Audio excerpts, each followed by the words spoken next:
বানিয়ে দেখাবো চিকেন মহারানি। তার জন্য একটা ভাজা মশলা প্রথমেই আমি বানিয়ে নেব। কড়াইয়ে গোটা ধনে, জিরে, মৌরি, গোটা শুকনো লঙ্কা আর গোটা গরম মশলা দিয়ে 2-3 মিনিট ভেজে সেটাকে একটা দরদরা গুঁড়ো বানিয়ে নিলাম। এরপর মাংসর মধ্যে নুন, আদা রসুন বাটা আর লেবুর রস মাখিয়ে 0.5 ঘন্টা ম্যারিনেট করে রেখে দেবো। কড়াইয়ে সাদা তেল আর ঘি গরম করে দিয়ে দিলাম পেঁয়াজ বাটা আর অল্প চিনি। একটু নাড়াচাড়া করে দিয়ে দিলাম আদা রসুন বাটা।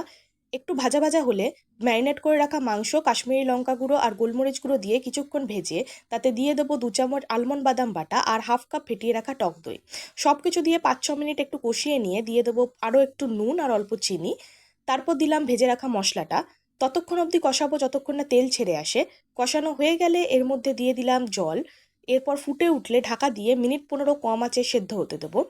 15 মিনিট পর মাংস সেদ্ধ হয়ে গেলে উপর থেকে দিয়ে দেবো 2টো চিড়ে রাখা কাঁচা লঙ্কা আর অল্প একটু কসুরি মেথি।